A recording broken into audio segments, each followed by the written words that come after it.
Okay, so we'll get started. Well, first of all, you'll have in front of you a bewildering array of information.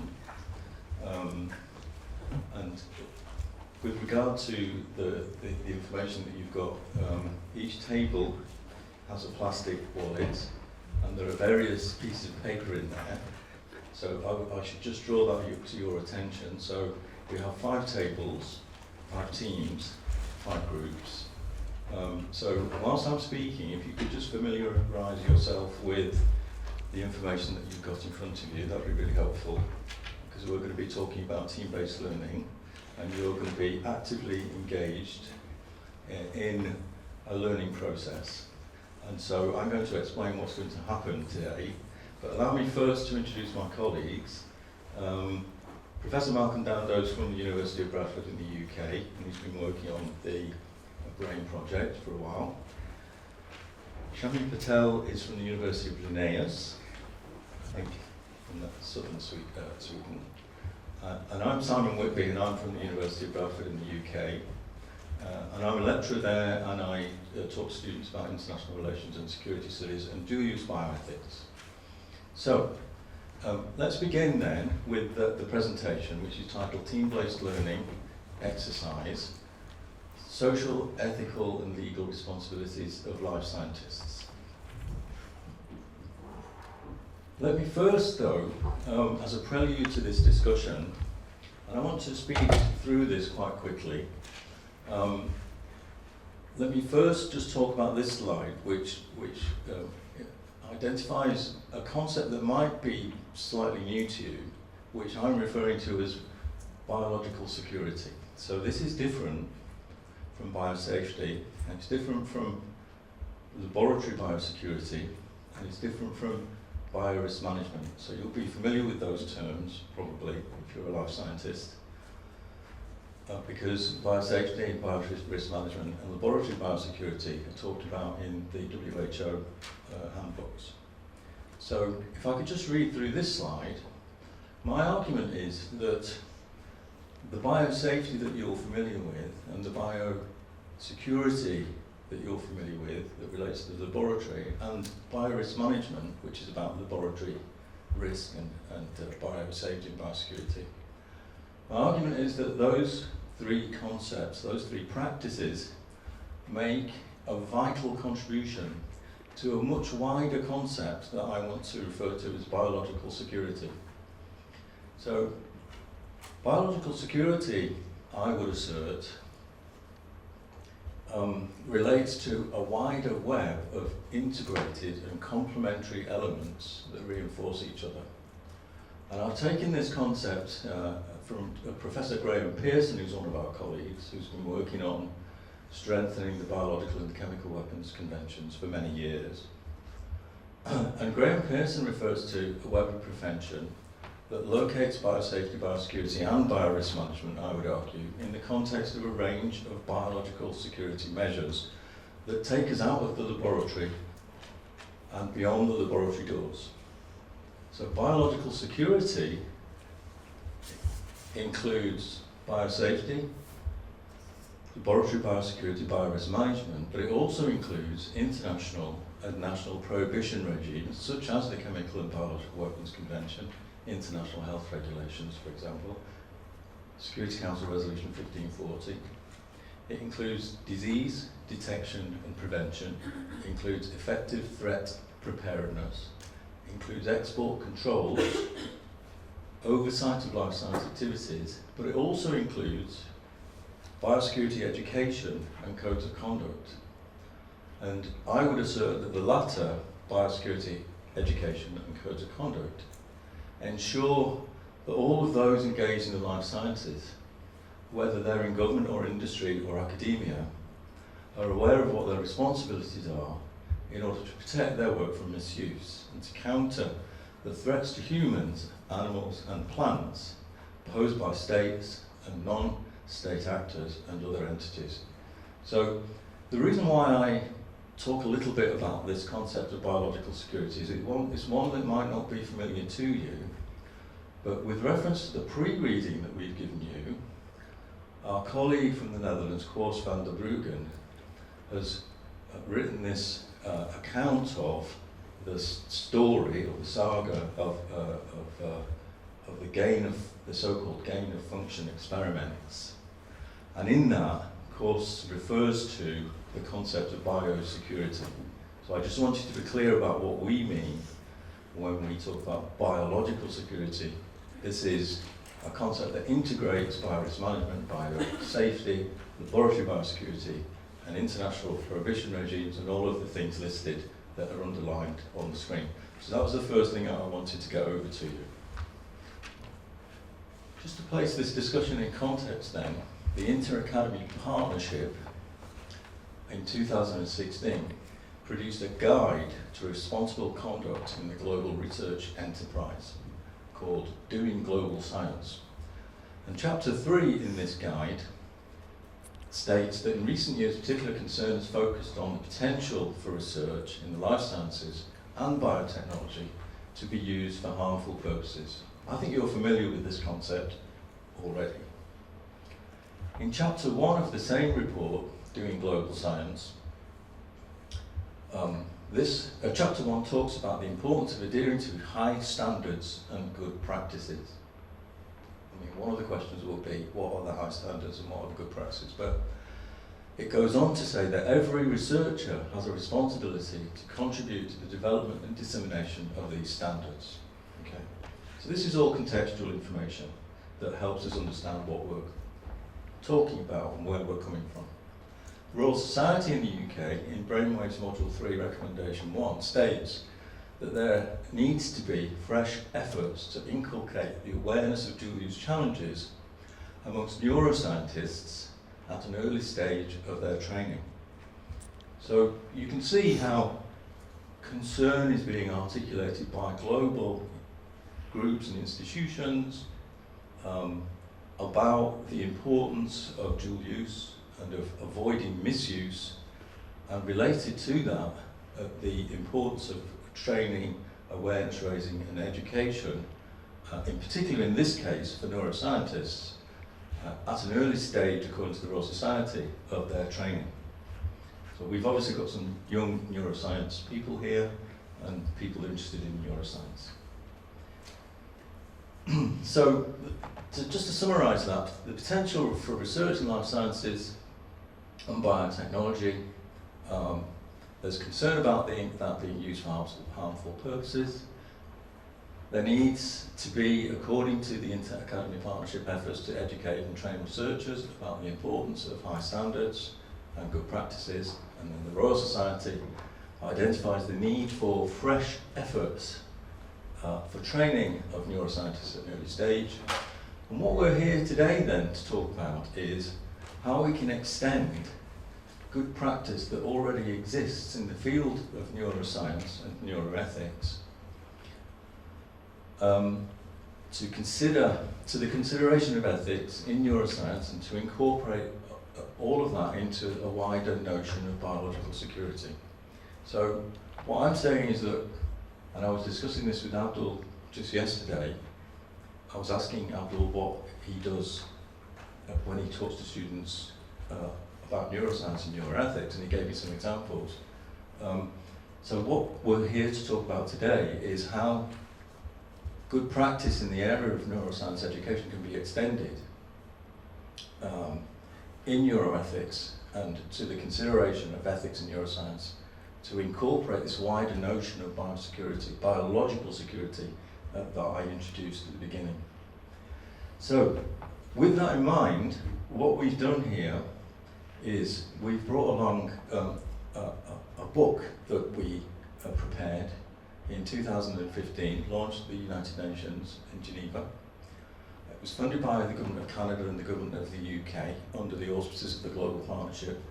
And that book consisted of 21 chapters relating to dual use, and it was called Preventing Biological Threats, What You Can Do, a guide to biological security issues and how to address them. Essentially that was a textbook, and it was 21 chapters. So the substantive chapters in that numbered 19. To accompany that textbook, which focused on dual use dilemmas, each chapter, was dedicated to a specific issue. Our colleague Tatiana Novosielova, former PhD student with us at Bradford, recently graduated. She drafted a team-based learning handbook, interactive biological security, team-based learning in action, and she mapped a team-based learning scenario onto each of the chapters of our book, Guide to Biological Security. So in chapter 20 of Preventing Biological Threats, she argued that team-based learning is a very useful educational device which uses a specific sequence of individual work and group work, and with that immediate feedback, to create a motivational framework whereby the focus is shifted from the conveying of concepts by the instructor to the application of concepts by students in teams. Okay? So the idea is that we move from this didactic, traditional lecture scenario where we're the sort of sage on the stage. We move from being the sage on the stage to the guide on the side. So we have some facilitators here, Malcolm, Shamin, and myself, and we're going to be talking you through one team-based learning scenario. So let me just say a little bit about that for those that are not familiar, but just as a prelude to that, let me just say a couple of words about Course van der Bruggen's chapter. This is the pre-reading. It's chapter 2 from our Guide to Biological Security, What You Can Do. And at the beginning of each of those chapters, you'll see that we've identified learning outcomes. And team-based learning as a strategy for learning involves the articulation of learning outcomes and then the reverse engineering of the material that you want students to address so that you meet the learning outcomes. So it's a kind of reverse engineered education, if you like, from the point of view of pedagogy. But anyway, we can talk a bit more about that later, but the learning objectives and outcomes of Course's chapter, which is on gain of function experiments, are as follows. The key learning objectives were that 1, students would understand the meaning and the impact of the concept of dual-use research. 2, students would see and understand how this concept of dual-use research is applied in concrete cases or in a concrete case. 3, students would get an insight into and understanding of the ethical, legal, social responsibilities of scientists. And then 4th and finally, students would get to know different and divergent arguments as well as the interests of involved parties that include scientists and government and citizens and so on. So those are the learning objectives for the chapter. One of the benefits of team-based learning, insofar as I've been involved in delivering it, has been that students come under a lot of pressure very quickly by virtue of them being a member of a team, and where typically they would not prepare for classes and they would not turn up having read the pre-reading.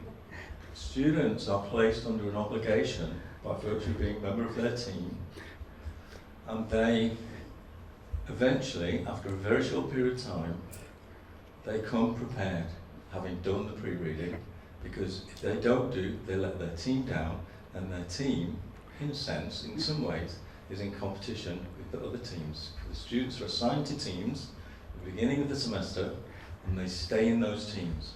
So a dynamic of competition is established, and it works. It's a really effective way of conducting classes. So, let me just explain how this works for those of you that don't know.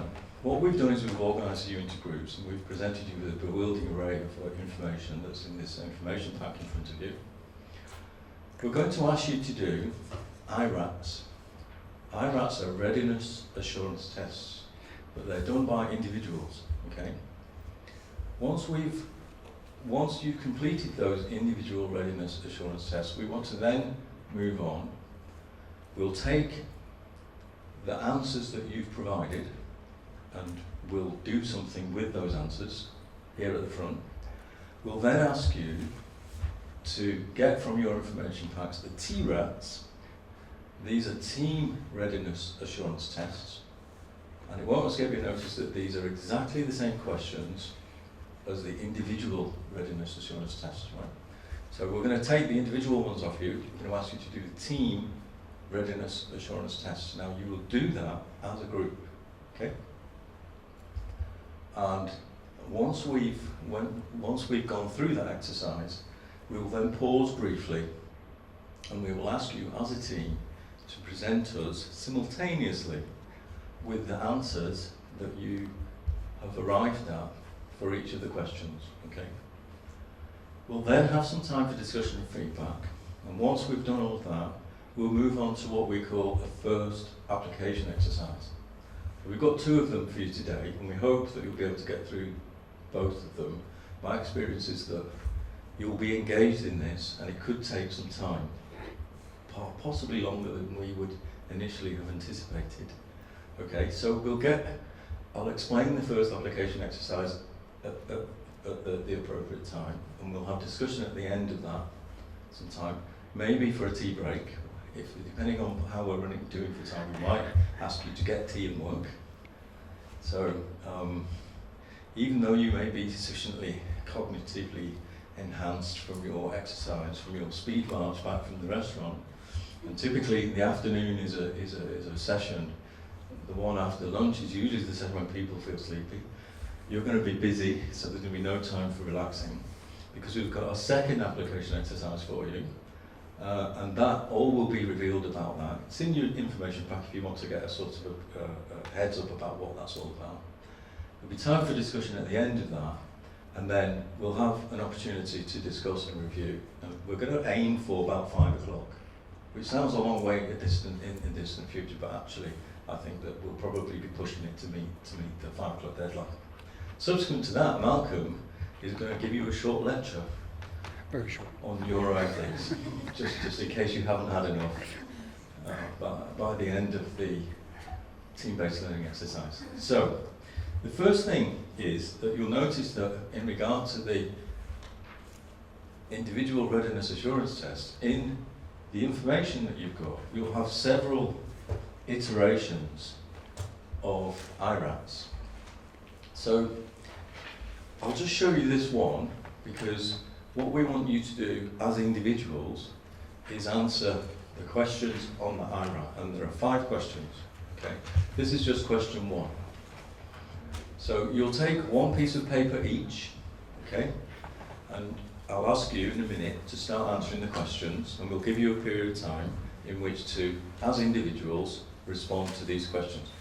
Then we'll, after 15 minutes or so, we'll stop that process. We'll ask you to hand in your individual sheets. So by my calculations, if we've got 5 groups of 5, then we should end up with 25 pieces of paper, if you get the idea. So roughly. So I won't go through all of the slides, all of the questions on the slides in detail, but do note that some of these questions, especially if English isn't your first language, even if English is your first language, do pay attention to the wording of the question, because some of them say which statement about gain of function experiments is false, and some of them say which is true. So for non-English speakers, the wording of the answers, potential answers, is quite tricky. So we want you just to select one answer, okay, as individuals, and we're going to give you 5, 10, 15 minutes maybe to do that. So we'd ask you to start that now. And by my calculations, there are 5 questions on the IRATs. And so we'll give you about 15 minutes, and once you've completed that process, we'll call a halt to proceedings, and we'll get you to hand in your answers, and then we'll move on to the next exercise. So if you could begin that exercise now. This is the individual readiness assurance test. These are individual answers. Don't copy from your colleague. And we'll give you about 15 minutes, and then we'll halt the process, and we'll ask you to hand in your answers as individuals. So please start doing that now.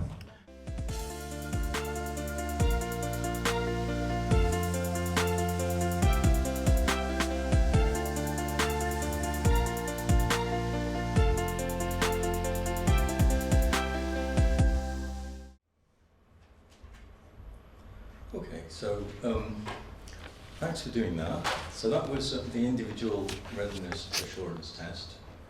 We'll call an end to that process now, and Malcolm will come round and will collect the individual answers. So we should have maybe... Do we need to add the name or not? No, we don't need the name, but we should end up at the front here with 17 individual answer sheets.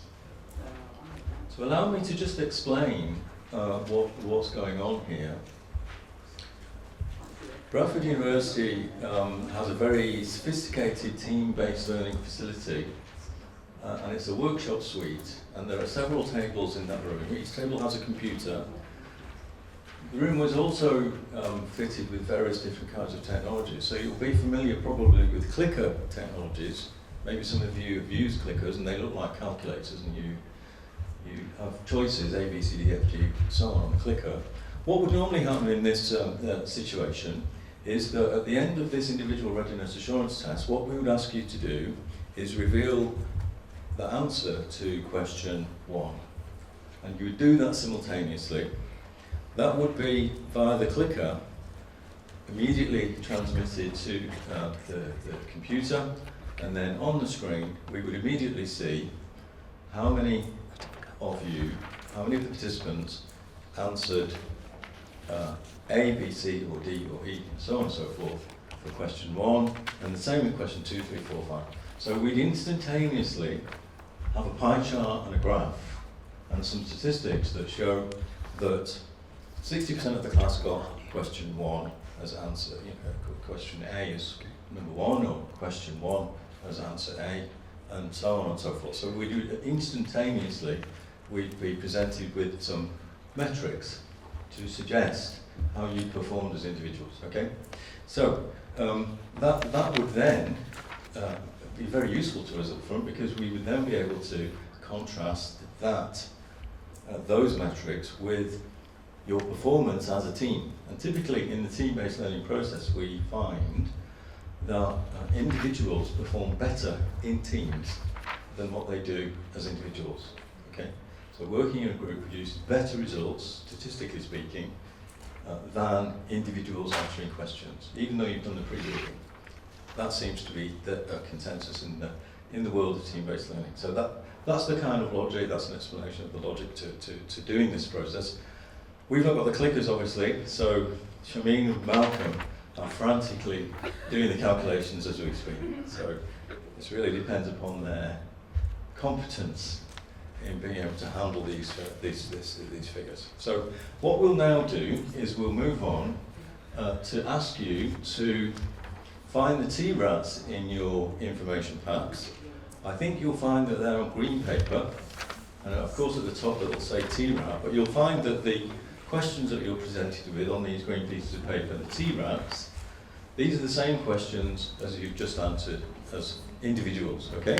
So the idea here is that you would, as a team, you would answer the same questions, okay? So what we would do in this situation is we give you maybe 10 or 15 minutes to discuss this as a team, and we would then ideally be able to contrast the answers that you gave as individuals, and that you then gave as a group of individuals working as a team. So we'll ask you to start to do the team readiness assurance test now. It's the same questions. Let's see if the answers are different. And you can consult the pre-reading as part of this process, and you can discuss this with your colleagues. We would ask you to, let me just get the slide up that talks about the T-rats. We would ask you to be able to offer a justification as a team for the answer that you provide, okay? So maybe you want to nominate a spokesperson. Well, if you don't want to do that, then you can each individually speak as individuals, as representatives of your team. It's entirely up to you. So please start the team readiness assurance test now, and we'll give you about 15 minutes to do this. And please do feel free to discuss, debate, argue in your teams about the correct answer to the questions that we've presented for you in the TRAPs. I think we should have looked at the what the influenza researchers say. What was really that should be before that. the reason that they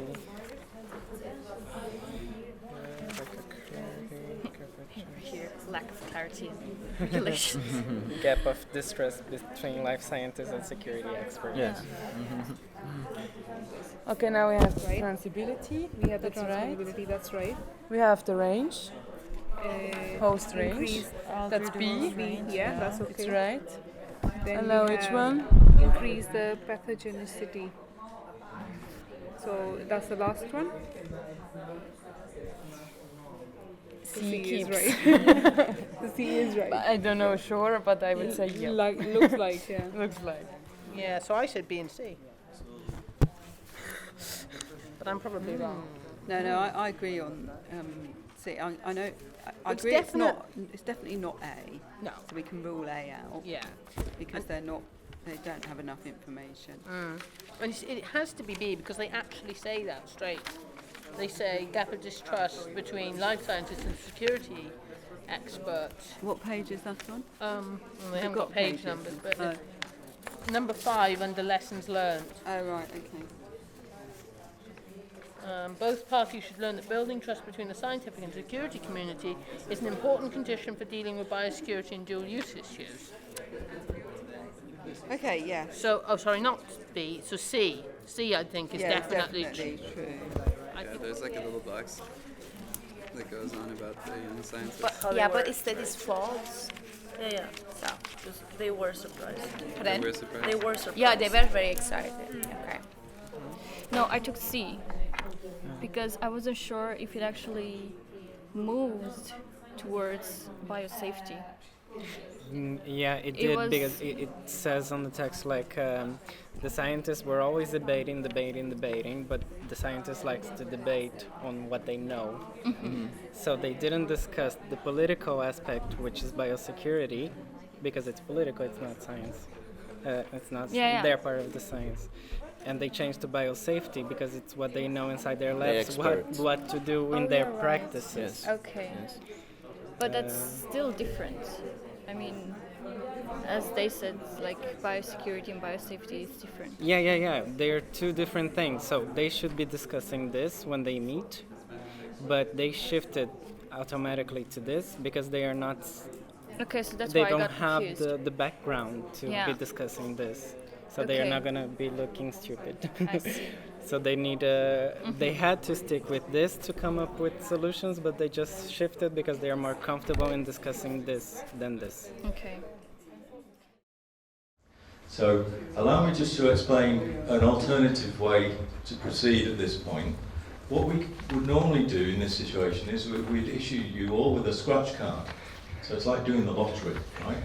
So you would give the responsibility for having the scratch card to an individual member in your team.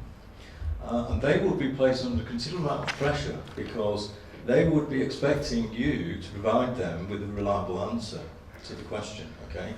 Now, they're not going to want to scratch is the answer correct for answer 1 until they're absolutely sure and convinced that you've given them the right answer, okay? And the reason for that is because if you get the wrong answer to the question, instead of getting 4 points, your points immediately half and they go to 2.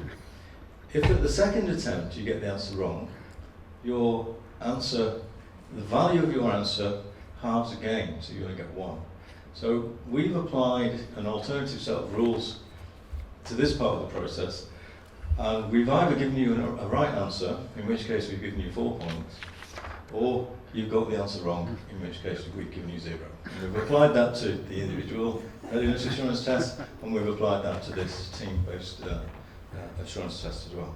So what we're now going to do is we're going to ask you, with respect to answer 1, team readiness assurance test answer 1, we're going to ask you to simultaneously, all of you, you need to appoint responsibility to a team member to do this, we need you to reveal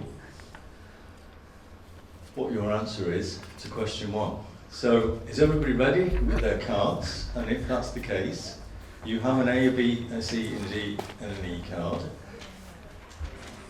There are some numbers, but go for the letters. Letters.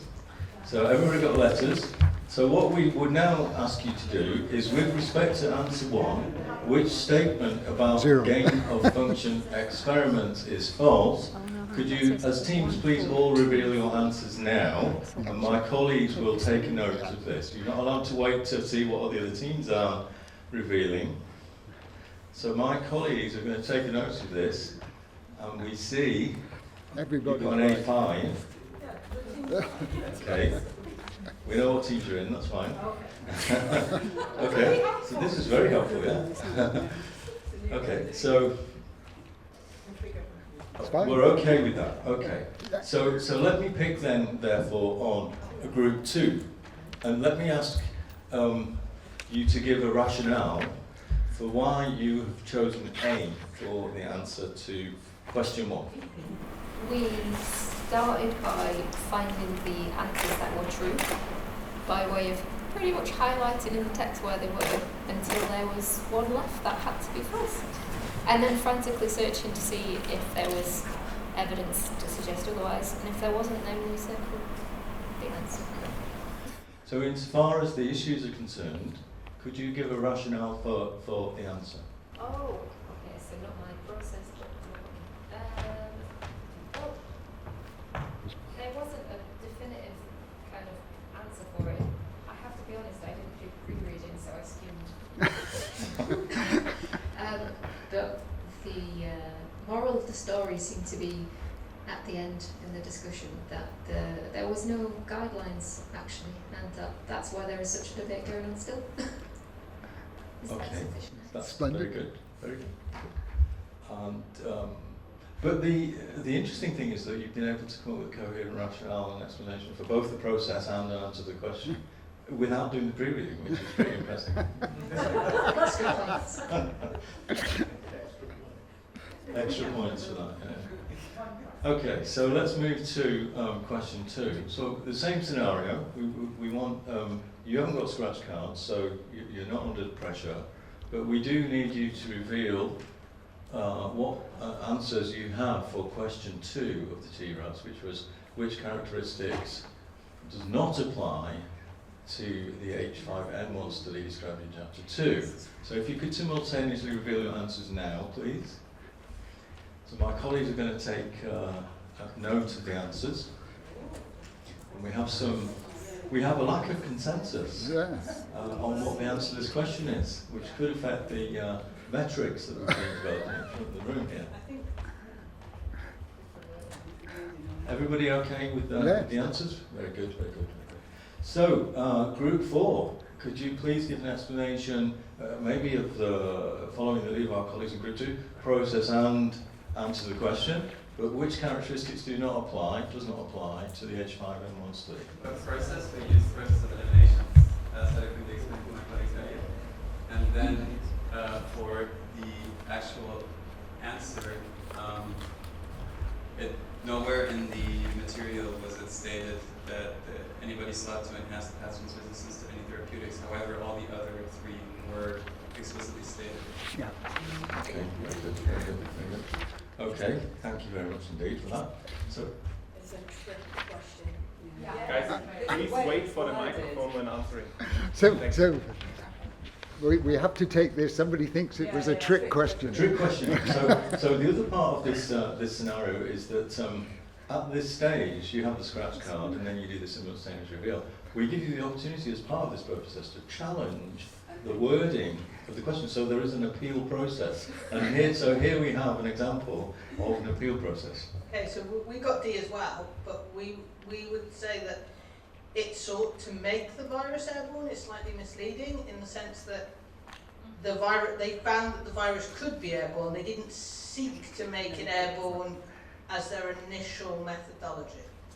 Okay, that was a deliberate mistake on our part, but it obviously had the effect of getting you to really... That's what makes it a I spent a long time discussing the wording of it, This is a good thing from our point of view. So same scenario again. Okay, and once more, if we could wait for the microphone before answering the question. We're going to move to question 3. So based on the information provided in chapter 2, the H5N1 controversy has demonstrated that. So all teams please simultaneously reveal the answer to your question to question 3. So 4, C. Oh, C for consensus. You've all got the same answer with that. So group at the front here, team 5.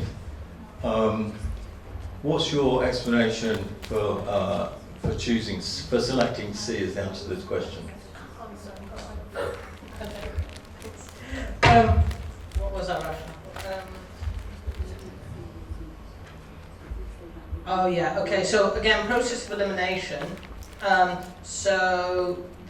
One of the issues was that nowhere did it say that the World Health Organization was the ideal international agency, just that there needed to be an international agency.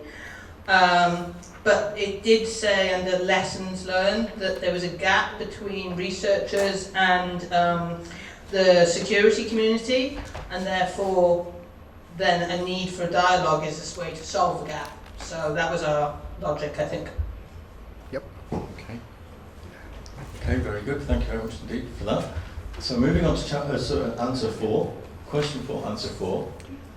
In January 2012, Influenza Research called for a temporary moratorium on all work involving H5N1 in response to what? Was it A, B, C, or D? So everybody?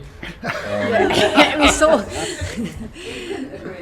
We Okay, saw 1, so 4, 2. we've got a split decision at the front here with an A and a B, but there's a consensus amongst the other groups. 2 out of the group. Okay, very good. I think we're going to have to come back to this table, but table at the back there, group 3. Can we have an explanation as to why you chose that answer, please? There was this box 2.2, and in that box, the date is deliberately shown, and we can say that NSAABB recommended the paper to be published, and then afterwards the January thing happened. So we said it should be A. Very good. Thank you for that. Could we give the microphone to this group at the front, because we were intrigued to hear why there's been a split decision with respect to this answer. So I thought it was A for the same rationale that has just been explained, but my colleagues disagreed. I thought it was B, because those two things are just temporally related, but they aren't necessarily the reason. So NSABB's recommendation comes immediately prior to the moratorium, but the question asks for in response to. So what is the reason for the moratorium is that this research was being published. So the conference could have kicked it off, is essentially. Right. I think this is a genuine complaint about the wording of the chapter.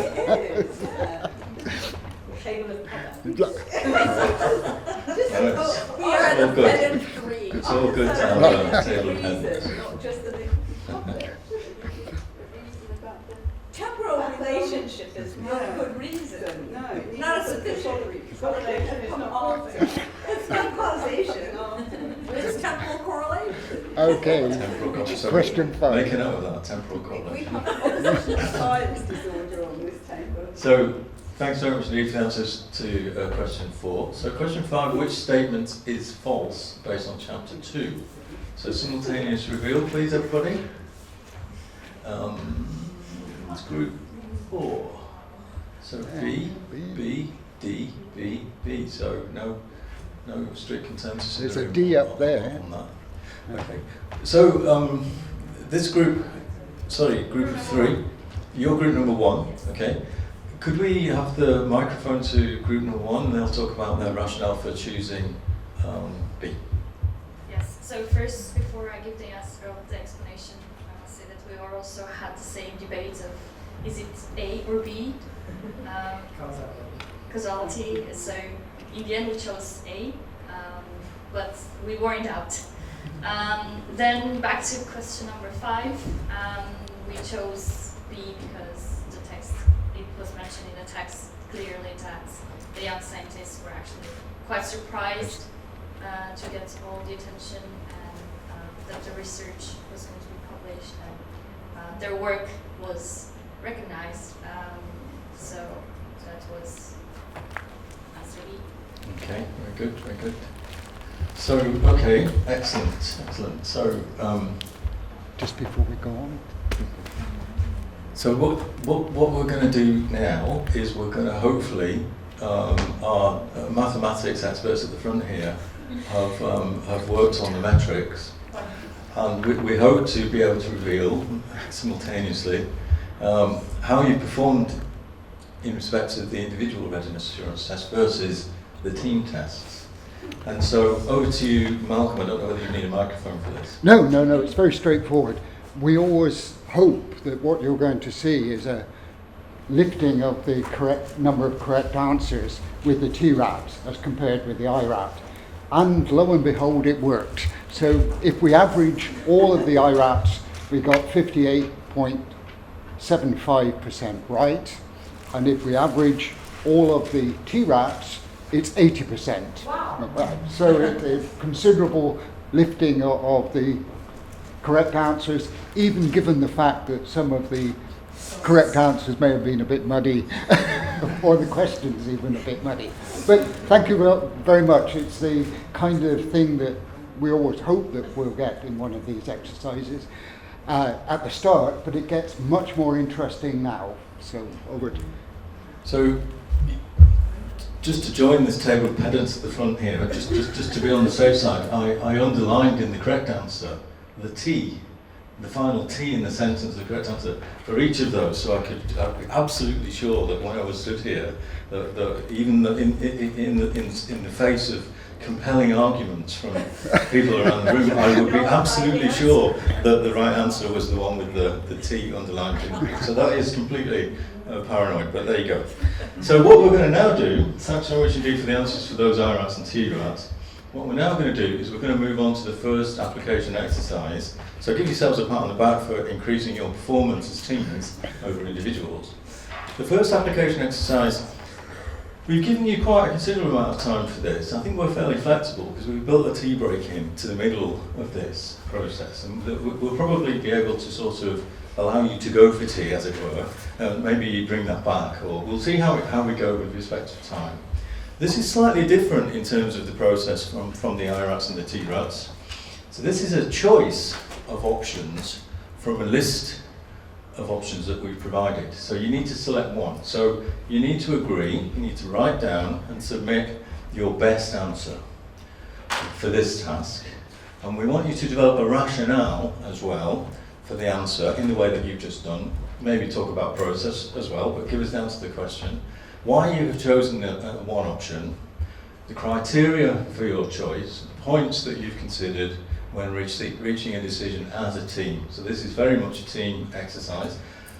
You can nominate a spokesperson, it's entirely up to you, who will speak on behalf of the team during the feedback time. So we're going to have a discussion again at the end of this process. This role should be shared around the team as much as possible, and then we're going to ask you, after a period of time, to reveal your answers as directed. And I would add that the way we've constructed this is with reference to the learning outcomes. Okay, so we should be covering the ground that was identified in the learning outcomes that are associated with Course van der Brogen's chapter. Okay, so that's just a reminder. So moving on, the instructions at the top there, based on the H5N1 controversy described in chapter 2, identify which of the following stakeholders bear the chief burden of responsibility for the prolonged debate. And you'll see from this list of choices that we've provided that we identify the media, funding agencies, local institutional biosafety committees, ethical review boards, processes and so on. scientists, National Science Advisory Board, NSABB, security community, which probably we belong to, myself and Malcolm in particular, editorial boards of the journals that everybody wants to get an article in, and government as well. So the idea with this is, based on the controversy, identify which of the following stakeholders bears the chief burden of responsibility for the prolonged debate. And we want you to submit your best answer. So maybe you can rank these in order of preference, maybe starting with D, E, A, B. Or you can address A, B, C, D, E, F, G. You've got these in your information pack, so we're not hiding them from you. This is just for me to give you an example of what you've got to do. So you've got from A, B, C, D, through to H, okay? So we're going to probably give you about half an hour to do this. There's quite a lot of substance involved in this. Your comment? One question. When you say responsibility for the prolonged debate, do you mean for prolonging the debate? Yeah. You're not. No. Okay. Because that's too slow. It's okay. So are we going to accept both of those? Pardon? We accept both. So responsibility for prolonging the debate, responsibility for the prolonged debate. We're happy with both of those. So please do feel free to apply both of those interpretations to this question. Okay, so over to you. This is the first application exercise. We're going to give you 20 minutes, half an hour to do this. I think that they're just talking about the debate within the scientific, security, government community. So nothing it's to not do with talking media. about. I don't think nothing, but I think something the debate is referring to all these 2011 to 2015 meetings. But do you remember this? This was in the newspapers everywhere. People were talking about it like on the street and stuff as well. Yeah, but was that the reason of the prolonged debate among these scientific politicians, security communities? I think that's what the debate is about. Yeah, but that could have been because of the public knowledge about it. Like, why do you bring it up at the faculty meeting because your mom's pestering maybe about more it because you read it in the scientists, Daily Mail? more scientists and things are get involved with the media. Yeah, and then you have to be more thorough, more careful. Whereas if this wasn't as widespread and as well known, we might not have. Yeah, it could have been solved a lot. Could have just been pushed under the That's table. correct. Yeah. But the security community are scientists too. Yeah, but I think this is experts, specialists. No, maybe. this is like this is because when they are talking about scientists here, they are talking about the people who did the experiments. Yeah. And when they are talking about security community here, you can just blame them. There are people like them. Okay, I got it. Yeah. Okay, then we point C and D. Yes. Yeah, but then C is And the then answer. C is the right one. So we can say that the tension is between C and D. Mm-hmm. Between the scientists and the biosafety committee. But then the responsible or the one who, prolonged have the knowledge. debates. Yes. Okay, good. So you all look like you've been very busy. We're going to call this part of the process to a close now, and we're going to, following the process from earlier, where we did the simultaneous reveals and discussions, we're going to ask you to give simultaneous reveals for the first application exercise. So we've asked you to agree and write down and submit your best answer, and also to develop a rationale for the answer that you've chosen. There are various ways in which we can do this. You can start with A, B, C, go through the whole thing, or you can select in order of preference which one you think is the best answer, but we'd like you to be able to give an explanation and a rationale. So for this one, what we'd like you to do is, based on the H5N1 controversy described, identify which of the following stakeholders bears the chief burden of responsibility for both the prolonged debate and for prolonging the debate. Happy to entertain. You've got more. Very good. Better, even better. So we're happy to accept those explanations, those rationale, and we're happy to accept new information on this So anything that makes a significant contribution to knowledge in this area, then we're happy with them. Good. So all teams ready with your answer. If you could provide your A, B, C, D, E, F, G, H answers. If you could all reveal now which answers you got to this question, the first application exercise. Okay, so I can see the alphabet flashing before my eyes. So we've got an A, a C, an E, an F, and an F. Very good. Wonderful. Very good. Excellent. So we're really looking forward to hearing the alternative suggestions. So the group at the front, please. Can you give a rationale for the answers that you got for this? Okay, so one thing that we want, a little thing we want to put to start, that responsibility should always be shared. So we fundamentally disagree with the premise. Moving on from that, we felt that it was E, the National Science Advisory Board for Biosecurity, who did prolong the debate in that they made one judgment and then they made another judgment, and it was them who held up the publication, and therefore they created the uncertainty into which all the other factors fed. However, we would like to say that we didn't think that prolonging this was a bad thing, that the debate needed to be had and good came out of it. So where it says who should have in all the answers, we changed that to could have, because we felt should was morally sort of prescriptive. Yeah, so that was our rationale, and yeah, we'll stop talking now. Thank you very much. Thank you very much. Okay, so this group, please. Group 4.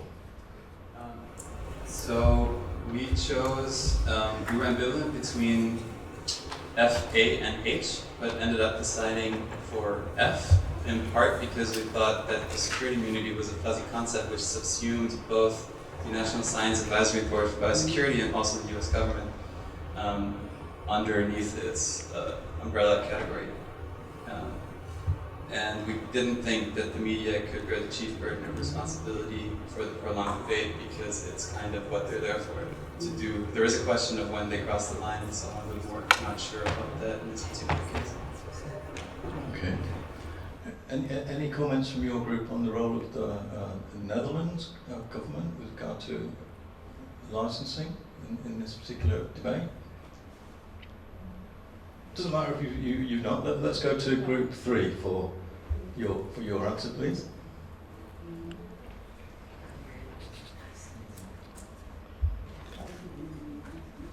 We also said F to the question. We thought it's the best answer because it's the very cause of the problem, the cause of the debates at the first place. And also, this is the reason to have this prolonged debate.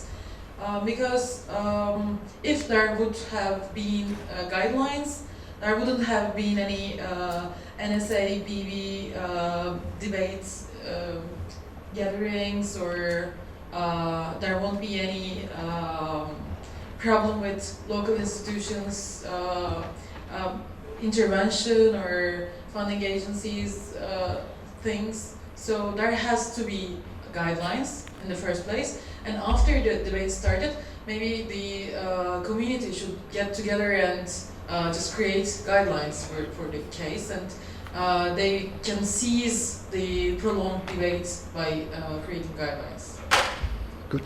Okay, very good, thank you. This group of 3, please. So we also agreed that the responsibilities should be shared, especially between the Biosafety Committee, so which one's there, and the scientists. The scientists because they don't take all the responsibility. We think that it's a part of their work that they have to be aware of these measures and these regulations. They have to be prepared for it. And I can give myself as an example that I would really like to have studied this during my graduation, but I never got in contact with any of this. And I think it's something that is lacking, and this falls onto scientists and in academia. Sorry, your professional background is? Pharmaceutical sciences. And, but then, if you have a committee that is responsible for biosafety, I don't think that the issue, they should have handled the issue when it happened. If you're called a biosafety committee, you should be already prepared to deal with these kind of scenarios. And the people, as it says in the text, they are not prepared, they don't have the background to deal with these issues. So I think it comes even before that, even the formation of these biosafety committees should be better thought, so they can be able to produce the regulations and measures that can be applied. Any thoughts on the scientists and at the phase where they're developing the funding application, the funding proposal, research proposal? Is that what you're? So do the scientists have the capacity in regard to social, ethical, and legal issues to make informed judgments about this kind of issue in regard to the application phase, the project definition phase, the project proposal phase? I think it should be even before that, because when you're already submitting proposals, it means that you're already in a very advanced place, so you're going to be writing grants and this kind of thing. But this is all knowledge that maybe should have reached you before. And you would get that through awareness raising, education, yes, and so on. Okay, very good. Thank you very much indeed. So group 2 at the back, please.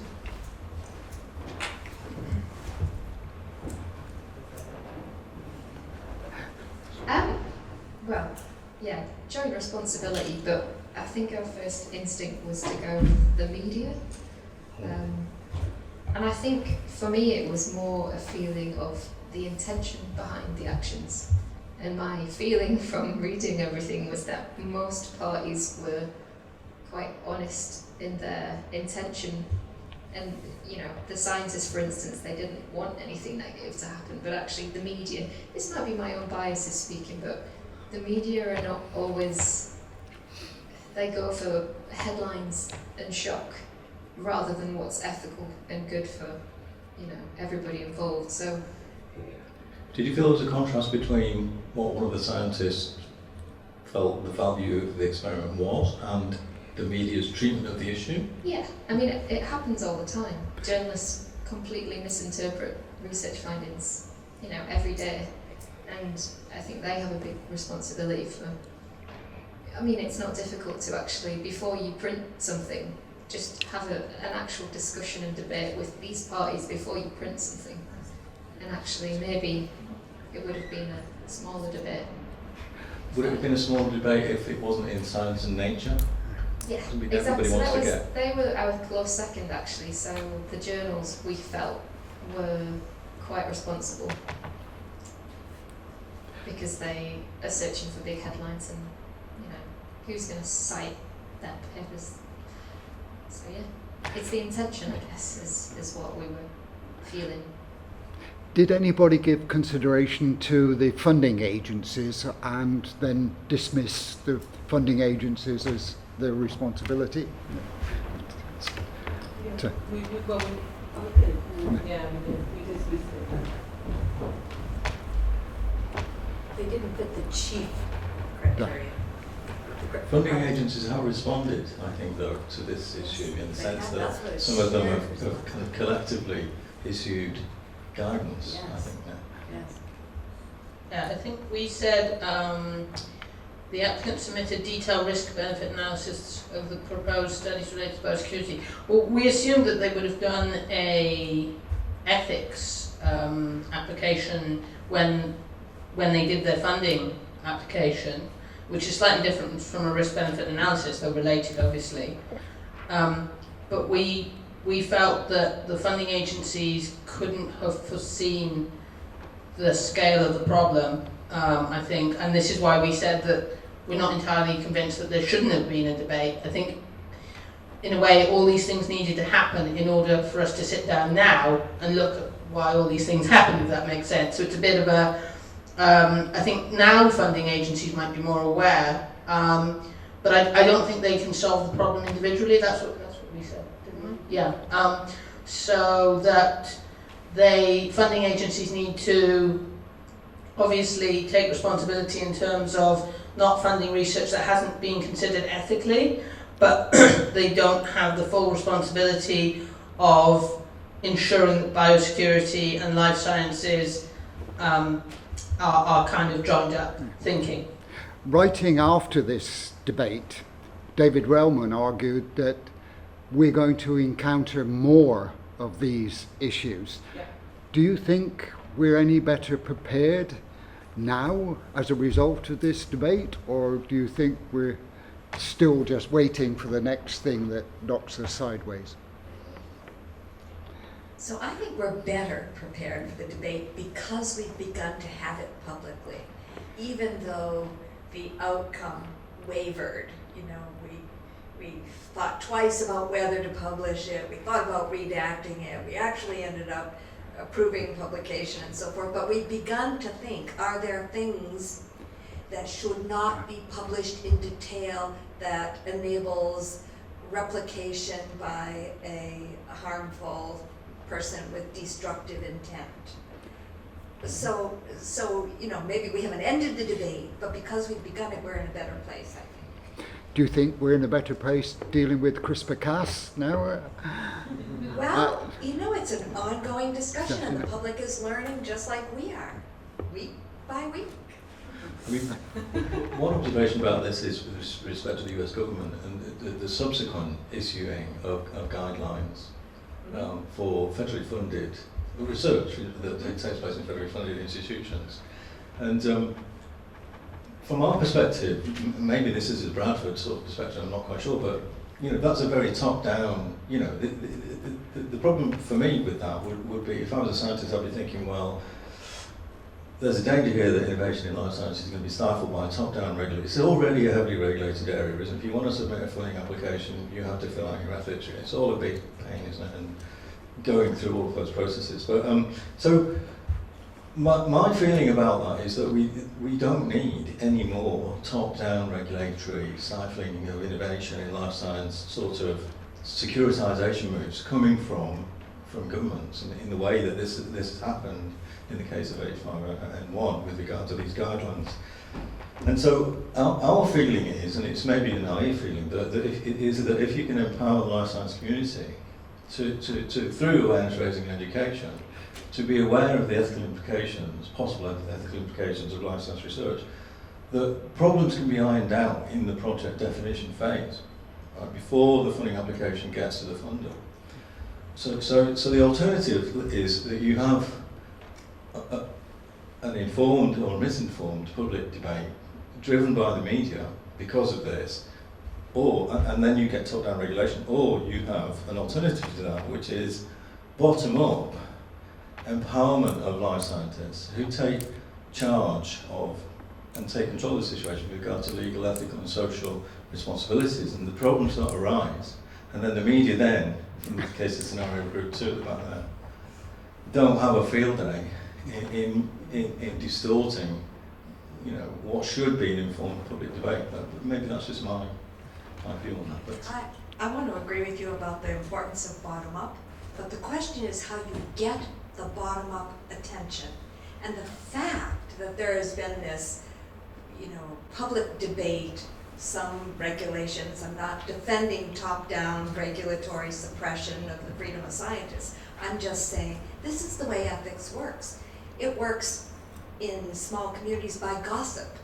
It works by excuses. It works by the things that you absorb within the social community that inform your bottom-up behavior and day-by-day decisions. And that's why I think the public debate, not the regulations themselves per se, but the media response to it informed every person who's doing this kind of research so that it can happen from the bottom up. I thought what was interesting in your answers was the range of answers that you gave. And I would suggest that that leads very nicely into the second application exercise. Good, good. So, welcome back, everybody. Hope you've enjoyed the cake and the drinks, and that you've had at least some time to get some fresh air. So, thank you so much for your contributions to the individual readiness assurance test and the team process. And thank you for your contributions, very interesting contributions I felt, to the first application exercise. What we're going to do now is put you through a similar process, slightly different topic. And this is the second application exercise. And you'll notice that we've put some paper on the boards, and you have some paper at your disposal, and pens and so on and so forth. So we'd strongly encourage you to be as creative as you want to be, if that's possible, at 4 o'clock in the afternoon after such hard work. In that you can create an illustration as part of your response to this question. You can make a mind map, you can make a flowchart or a diagram or an image, or simply provide a list. It's entirely up to you, but we have some paper and pens at your disposal, so please do feel free to be creative if you see that that's something that you want to do. So the second application exercise then, again relates to chapter 2, of course Van der Broeken's article on H5N1. And in that, when we approached course to do this, we said, well, we want you to tell this story, but instead of sort of coming up with a chronological history of events, we suggested that it would be a good thing if he came up with some recommendations, principally with respect to where responsibility lay, if you like, with regard to this particular issue of H5N1 gain of function. So as noted in chapter 2, scientists have broader responsibilities to society to ensure that their work does not pose unnecessary risks. A similar theme to before. Figure 11, which is in the information that you've been given, is a kind of a flow diagram of represents various stages in the research process. So, from the conceptual phase of the research to its final publication, various stages. For each stage, we'd like you to identify the responsibilities of the life scientists conducting the research with regard to biosecurity. And I would extend that to the biological security concept that I explained before, and you've got a sheet with an explanation and a definition of that in your information pack. There's a question. So, quick question. Sure. The wording is slightly ambiguous. Do you mean that we should consider it from the vantage point of the same life scientists who are the ones that have written the protocol towards each stage, or are we meant to assume instead the point of view of the funding body of the institution that approves the research, and so on? Either. Is the simple answer. Okay, so for each stage, identify the responsibilities of life scientists conducting the research with regard to biosecurity and suggest at least one action that could be taken to address any potential biosecurity concerns. So the stages we've identified: project definition, concept, design phase, funding application, award process, institutional approval, ongoing research, development of manuscript and other research products, and then finally publication of manuscript or other research product. So we're going to give you a bit of time to do this. There's time for group discussion, debate, disagreement, cooperation, collaboration, and so on. And we're looking at maybe half an hour for you to complete this exercise.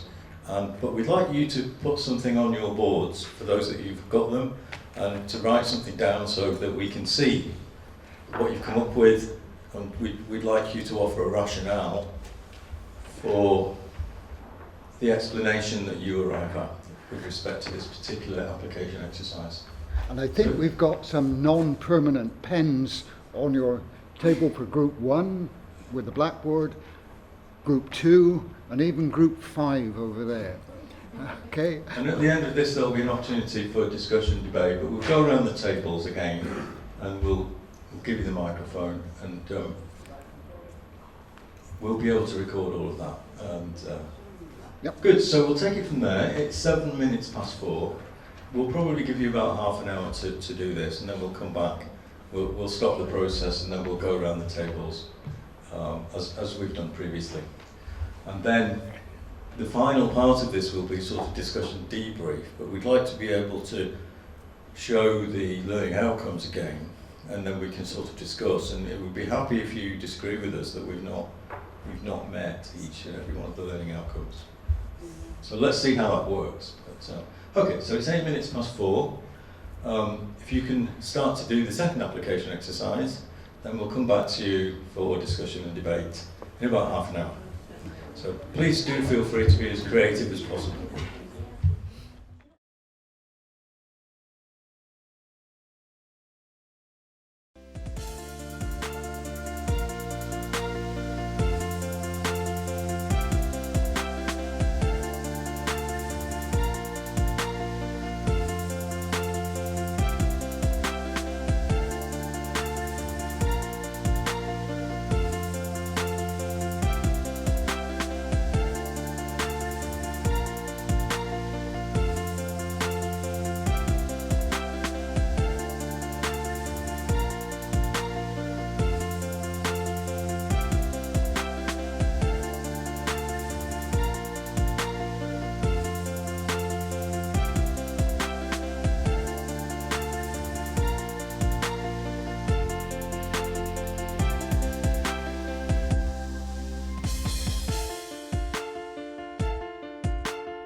So, if your microphone's on, if we could get your explanation of the actions that you've identified in relation to each of the stages, please go ahead.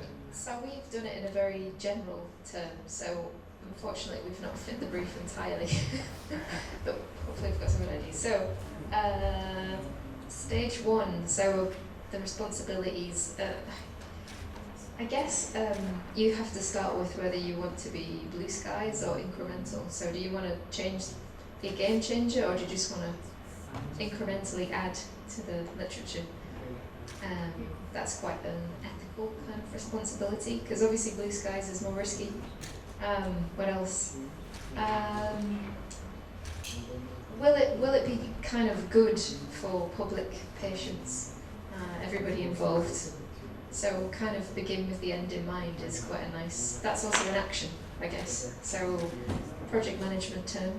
So you can't think about the details without thinking about what your actual output and impact is.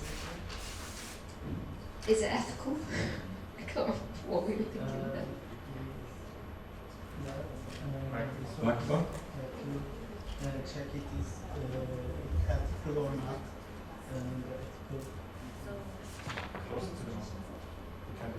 Okay, just they have to check it. All stages are at. There is some kind of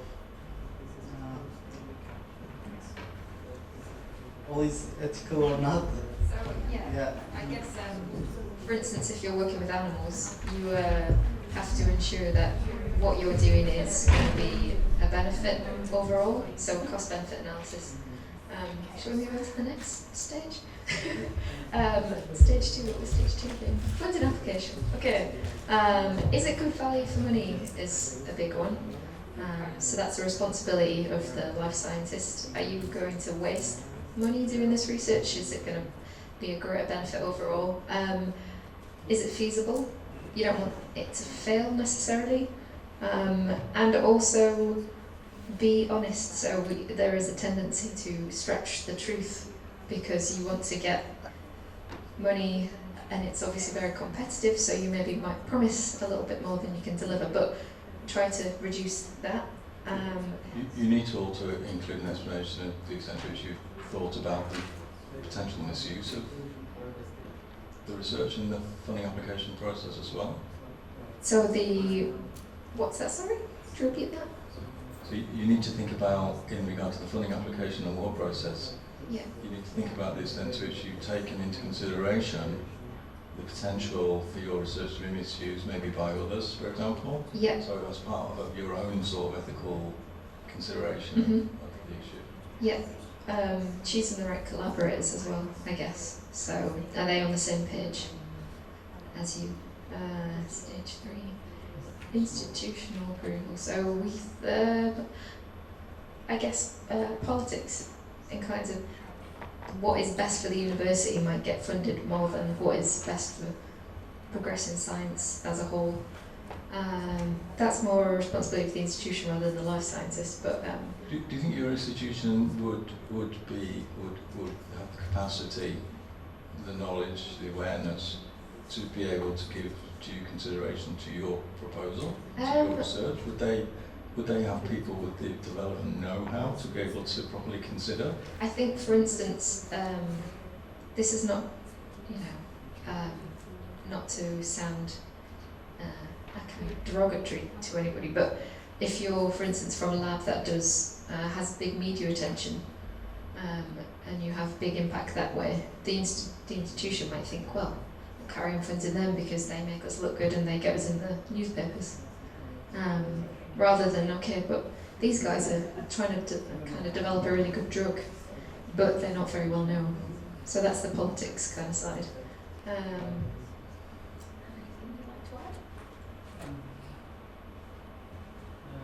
has to be clear, and clarity has to be added in stage 3 because institutional ethical committees, people who works in ethical committees may have not enough information about researchers' work. Then they have to be clear about, actually not clear, but simplify everything for them.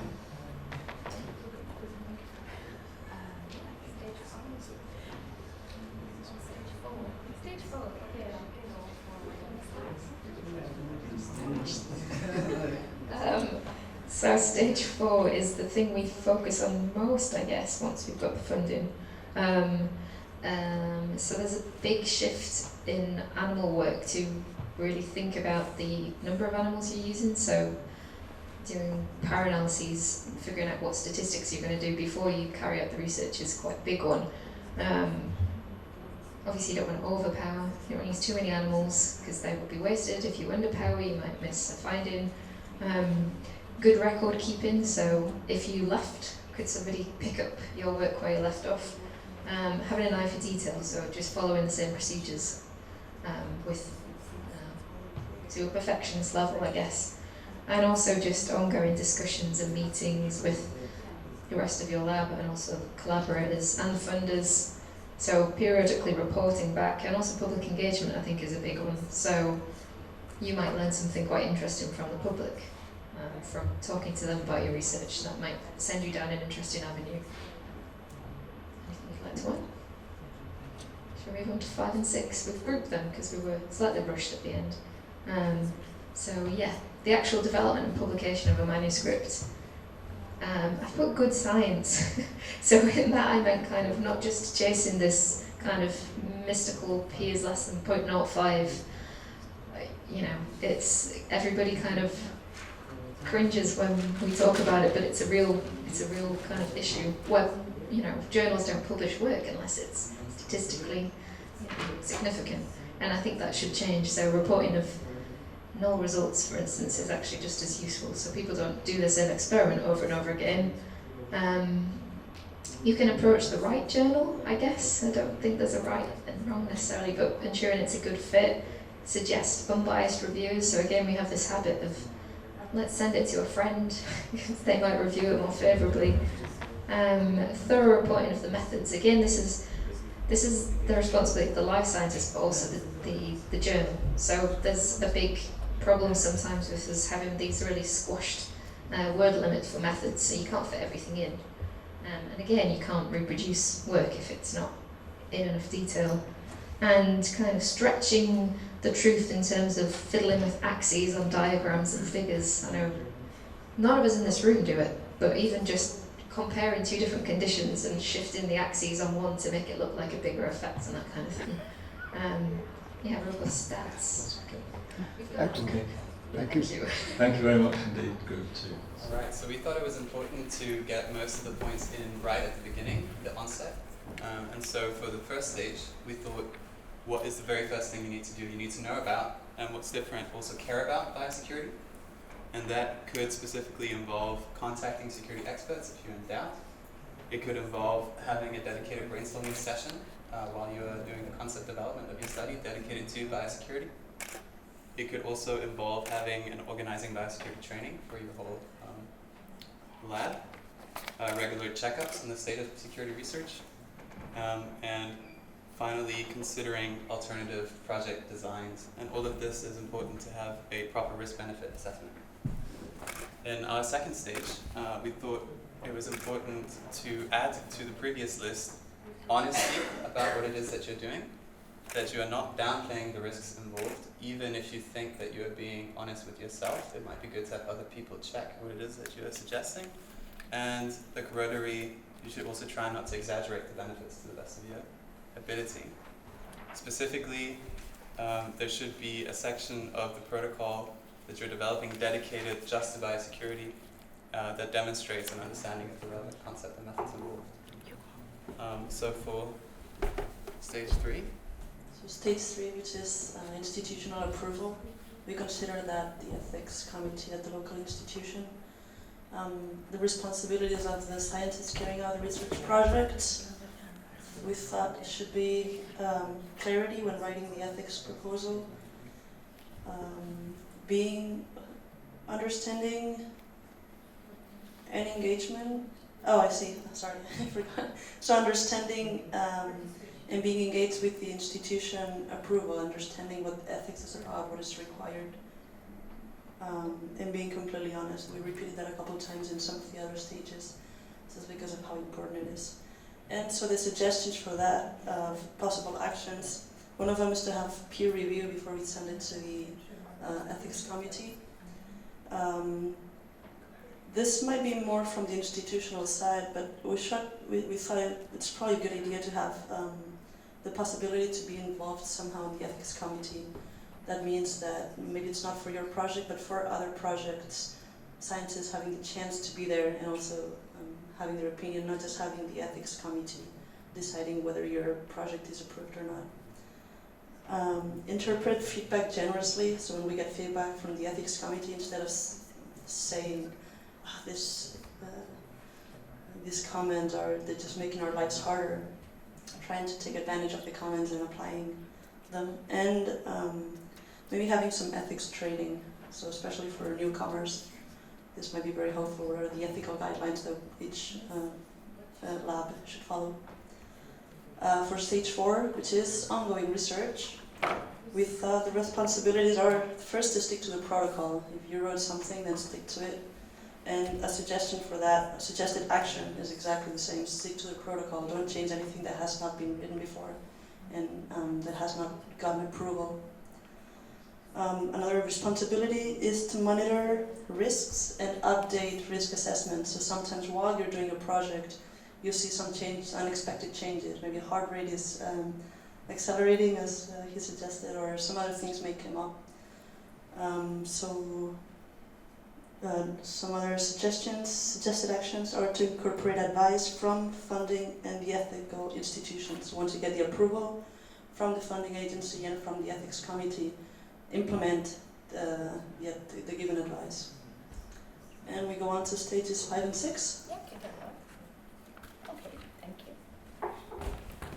Everybody are not sleeping. So the stage 5 is about the development of manuscript and other research products.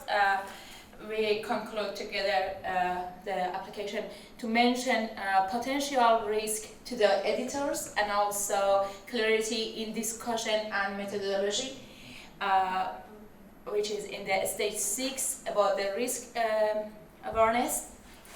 Sorry, I can't read my mate handwriting. Attention to misuse and Dual use. Pardon? Dual use. Dual use. Yeah. Sorry, I don't know where she's gone. So. Okay, very good. Thank you. Okay, we think that the biological security issues must be considered from the beginning. It must be embedded in every stage of our research and publication. So in the beginning, in the stage 1, it's important that when we are conceiving our idea of the research, the topic, we are going through the scientific and the social value of our project, and we are raising those biosafety, biosecurity questions from the beginning. So here we think that we must, before that we narrow our topic of research, we must take a broad view of our of those questions. That's why we wrote here about the scope of the research. It's my colleague's handwriting. So basically what we thought of is that an actual, nowadays when the research proposals are made, the scientists are always very focused on being very specific to their areas, and so they always narrow their scope, and instead of having a broader vision of what they are going to actually produce to the society, so they have to take not just the state-of-the-art, considering the specific research proposal, but also a state-of-the-art considering the consequences on society and biosecurity, and all of that kind of preparation should be more broad than instead of being narrowing.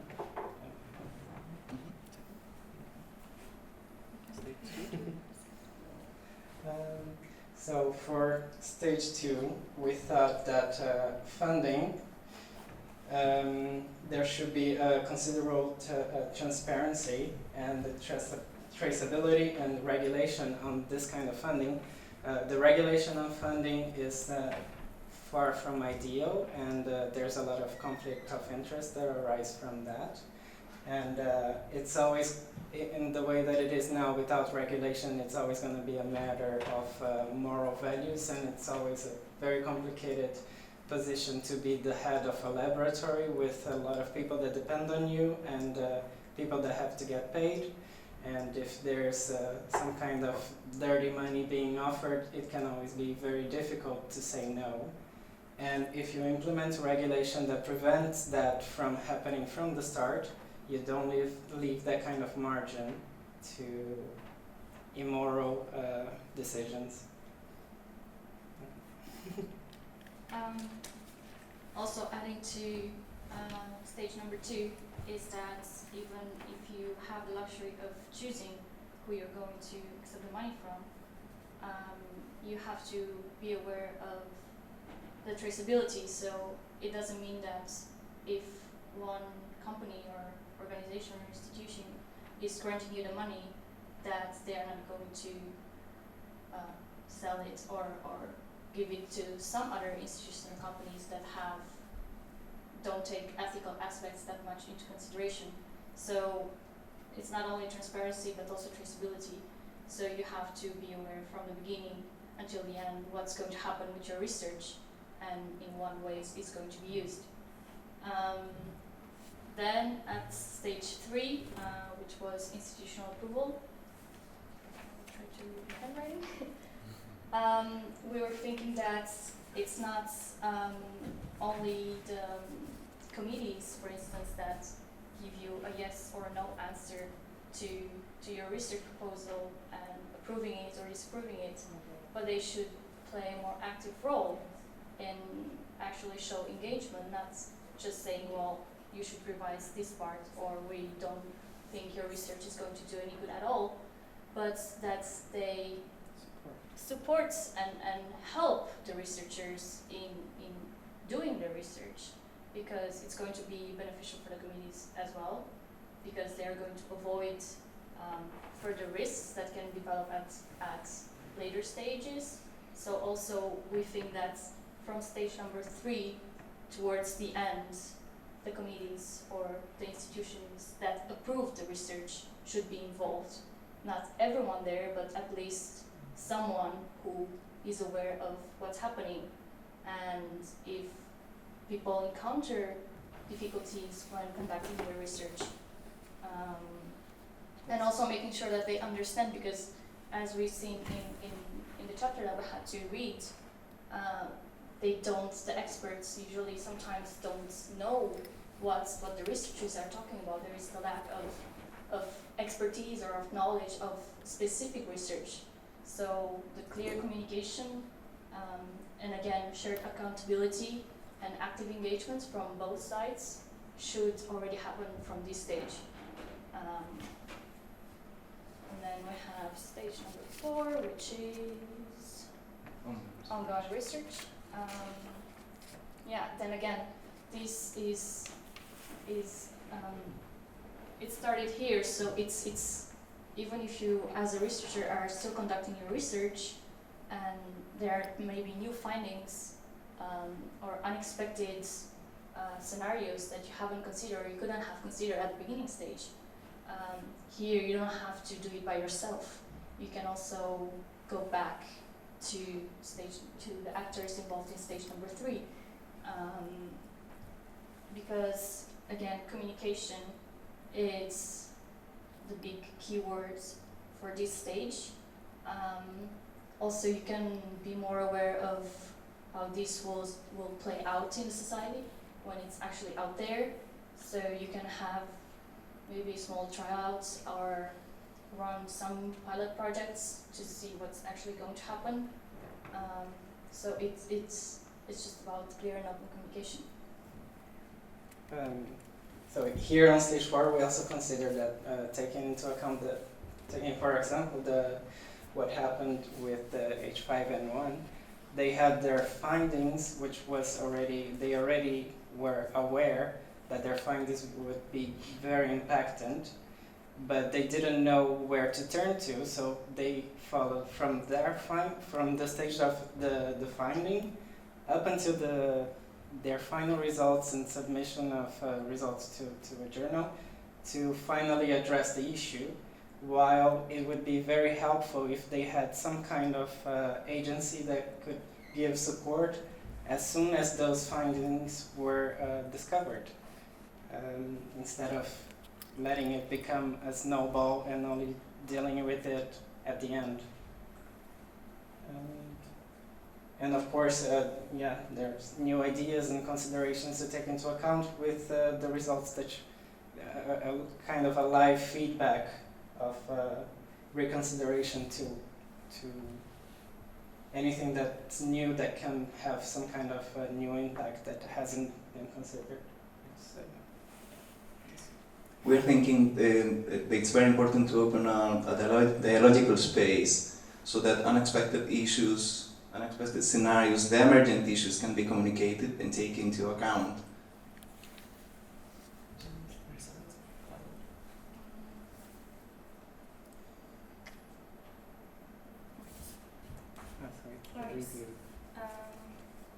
So for stage 5, you first have to start the research that has to be state of the art. It's always being emphasized, no matter what corner of scientific research you're doing. But then, what about having a state of the art 2.0 of your own research? So you actually take the time to reflect on the results, yes, on how it started there, and then through the entire process with the engagement of the communities committees that you got already at stage 3, and then, that's continuing the research where this will bring you, and it's kind of a checks and balances of your own work. Do you want to add something? No. Then we are six. Then we have the final stage, which we thought that it's then also up to the researchers to be very careful, not only about who they're getting the money from, but also where and by whom their articles or their research is going to be published. Also, maybe the wording of how this is going to be published, because as we said, well, media, of course, it's not the same thing with official journals and academic journals, but still there is always a bias. Everyone has a bias, so being sure that even there it's properly clear and well mentioned, and explain how you research the process that it has undergone, and also that is clarified, so there is, in case of a debate, you already have a fallback where you can say, well, this is not the intention, this is the moment where you can actually state what you wanted to do and how you try to accomplish this goal. If you did not succeed, or to the extent that you wanted to, that can happen. It's always good to have criticism, but this is the opportunity to have your own version of how things went, and not only have committees or media talking about the topic, because at the end of the day, you have been the one, and your team has been the one working on this research topic. We think that there could be some kind of continuance of the role of the researcher, even though the biggest responsibilities comes from stage 1 through 5, and with the publication of the article, it's out there in the world. So a continuance would be some kind of support that the researcher could give to the agencies who are more responsible for the aftermath of the publication. And maybe stage 6 is not only publication of the manuscript in journals, but also public engagement, open a public dialogue, debate. So it's a dissemination of the results phase. Okay, thanks very much. Team one. Right, well, quite a lot of what we talked about has already been said, inevitably, going last. So I'll just go over it and just focus on the things that haven't been said that we did a bit differently. So stage 1, design. We've divided into who or what the responsibility is, and then what the action should be. So for stage 1, we think is for the researchers, and anticipations of risk of misuse, which I think has been covered fairly comprehensively. So a risk assessment and consultation with biosecurity. So in the chapter we read, that was identified as a gap, that there isn't consultation with biosecurity experts. So that would be a good time to start doing that.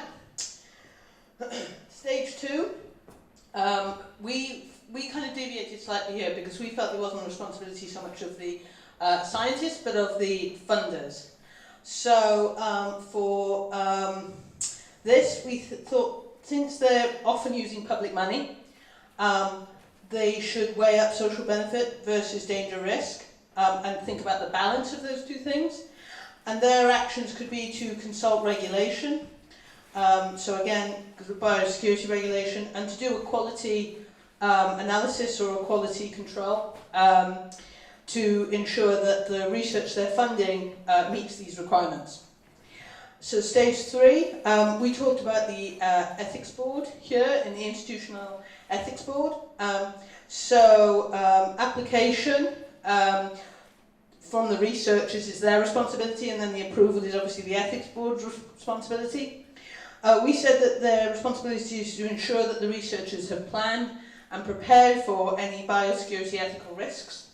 So they need to check the ethics approval. And once again, we've come back to consulting regulation, which brings us to one of our additional points, which is if there is regulation or guidelines, these need to be accessible and they need to be clear. So ethics boards might go through several applications in a sitting. They don't want to be reading, 50-page documents. They need like a checklist.